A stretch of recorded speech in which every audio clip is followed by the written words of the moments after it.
பேச்சில் அல்ல செயலில் நன்றி, இயேசுவை வாழ்வோராய் காட்டுங்களேன். எப்படி காட்டுவீங்க?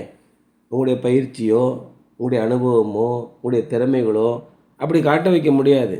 பரிசுத்த ஆவியானவர் உங்களோடு கூட இருக்கும்போது தான் இப்பேற்பட்ட வாழ்க்கையை நீங்கள் வாழ முடியும் என்று சொல்கிறார். It describes a person who is sensibly minded and balanced, who has his life under control. The Amplified Version reads, calm and well-balanced mind and discipline and self-control. இதே வார்த்தை தேவன் நமக்கு தெளிந்த புத்தியையும் அப்படின்னு இருக்குது. அந்த வசனத்தை எப்படி எழுதியிருக்காருன்னு, அமைதியான நன்கு சமச்சீரான மனநிலையும் ஒழுக்கமான சுய கட்டுப்பாடுள்ள ஒரு மனதையுமே இறைவன் உங்களுக்கு கொடுத்திருக்கிறார். அந்த பரிசுத்த ஆவியானவர் உங்களுக்கு கொடுத்திருக்கிறார் அப்படின்னு அந்த வசனத்தோட பொருள். When have you experienced a spirit of timidity in your faith?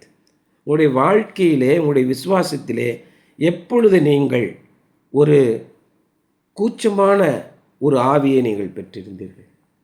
அதனால் சின்ன பையனாக இருக்கும்போது ஜெபம் பண்ணுன்னா கூச்சமாக இருக்கும். ஆண்டவரை போய் தொழுது கொள்ளணும்னா கூச்சமாக இருக்கும்.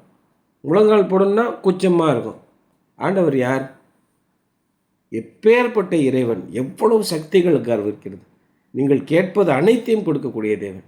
அவருக்கு முன்பாக நாம் அப்படியே நெடுஞ்சாங்கடையாக விழுந்து நம்முடைய நெத்தி தரையில் படும் அளவுக்கு நாம் இறைவனை தொழுது கொள்ள வேண்டும்.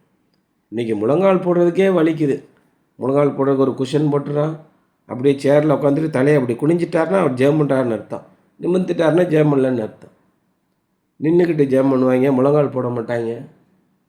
அவ்வளவு திமிர், கூச்சம். எதுக்கு கூச்சம்? அப்படி என்ன நம்ம கிழிச்சு விட்டோம்? வாழ்க்கையில் வானத்திலேருந்து குதிச்சு விட்டோம்? அப்படி என்ன பெருமை நமக்கு இருக்குது? ஒன்றுமே இல்லை.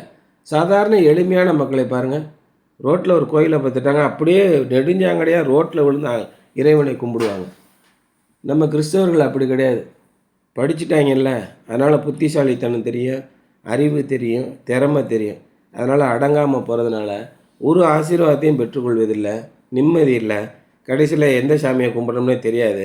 இந்த சாமி சரியில்லை, வேறு சாமி எதுவும் உண்டா அப்படின்னு போயிட்டு வேறு என்னத்தையாவது கேட்டுக்கிட்டு உட்காந்துருக்காங்க. இறைவன் யார் என்று தெரியல, நீ யாருக்கு தேடி வந்திருக்கேன்னு தெரியல, இறைவனுடைய வல்லமைனா என்னன்னு தெரியல. பயந்து நடுங்கி ஒன்றும் புரியாமல் பைத்தியக்காரன் ஆகி அலைகிறாங்க. ஆனால் தேவன் நமக்கு எப்படி கொடுத்திருக்கிறார்? தெளிவான புத்தியை கொடுத்திருக்கிறார். அதுதான் பரிசுத்த ஆவியானவருடைய தூண்டுதல். அந்த விசுவாசத்தோடே நாம் தொடர்ந்து நடை போடுவோம் என்பது தான் இன்றைய தியானம். சரியா?